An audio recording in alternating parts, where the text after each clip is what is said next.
Last Friday I was streaming Unreal Engine on YouTube in the process of me learning it, but two things became clear very quickly.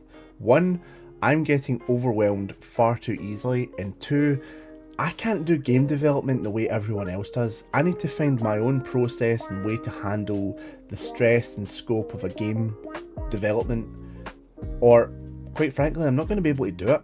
Now, before I started learning Unreal Engine, I was doing game development on Dreams, and the process for me doing games on Dreams was as follows. I would make all the art, make all the assets, make all the characters, basically do all the fun stuff first so that I had the visual appeal in front of me, and then I would go through and start doing all the logic, making things work, making things animate. However, I'm not on Dreams anymore, which means I can't make all the assets and all the animations and all the characters myself anymore. Because quite frankly, I don't know how to use the programs. I would have to learn Blender and Spine or Moho, which Cethos is using, and I would have to learn all these different things to be able to make cohesive things and then pull it into Unreal Engine, and that would take forever. So I have them who are professionals and really good at it. That's what they're working on, which leaves me to be only really in charge of logic right now. But that's where the issue is.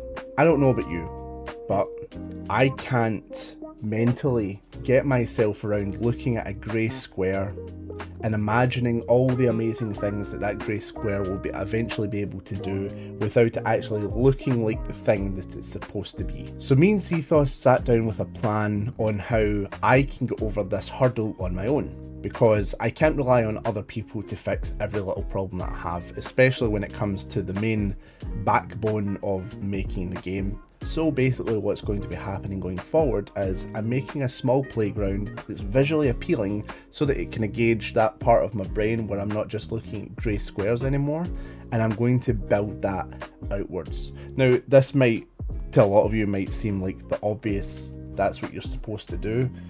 I'm new to this. I mean, I've done 4 years game development in Dreams, but when it comes to Unreal Engine, I'm practically starting from square one. So in today's video, we're basically going to be making some textures. Nothing finite, nothing that's going to be in the actual game, but just so that I can see it looking nice. Then we're going to be building up our wee playground and deciding what we're actually going to be start learning and building first. I think we're probably going to go with NPC dialogue, and maybe how to do a quest, that sort of thing. So if that's interesting to you, stick around and let's see how we get on. Okay, so one of the first things I decided to do was jump into Krita, I don't know how to pronounce it properly, and make very basic textures for both the blocks that kind of fill out the area. If you've seen the Dreams version of Paper Red, you'll know exactly what these are. And then I made a basic, super basic grass texture to kind of just solidify the area.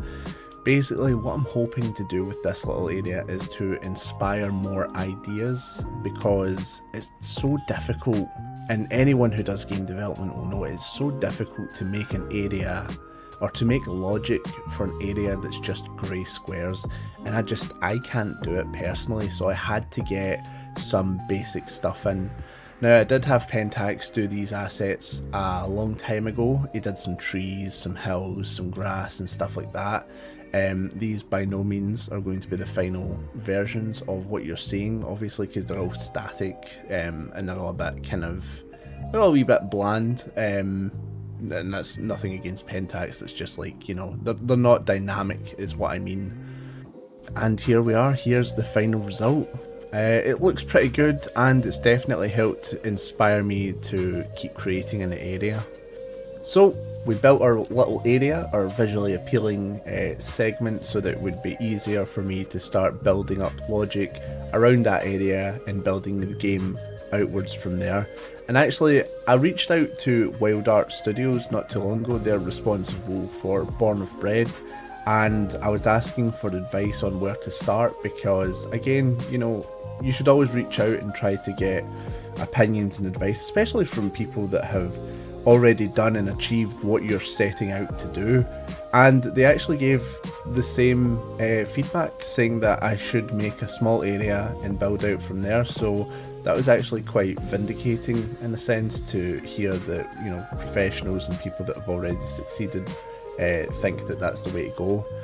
Unfortunately, I did run out of time. I'm going on holiday next week, actually in like 3 days, and I didn't have time to record and edit the process of me learning dialogue and questing. So this video ends a wee bit anticlimactic, unfortunately. I really didn't want to do that. I wanted this to be a full dialogue and stuff. But time management is difficult. I come back just before Friday, so I won't have time to record a video for then. I'm thinking I'm going to just do a live stream maybe next week to kind of make up for the missing of episodes on each Friday. But aside from that, I hope you enjoyed this little look at me building an area. This is the start of something. I feel much better having an artistic area that I can play in versus just a bunch of grey blocks. Obviously everything that you saw, nothing is like finalised or anything like that. The art, the decor, that's all super basic. But yeah, thank you for watching. I hope you're enjoying the content on the channel. I've been really enjoying putting out Red Talks every Wednesday, and Unreal every Friday, and of course Village U every Sunday. If you're enjoying that, consider subbing to the channel. It does help me. It also helps the Village U grow as well, which is always fun, a side project. But until then, I'll see you next week. Bye.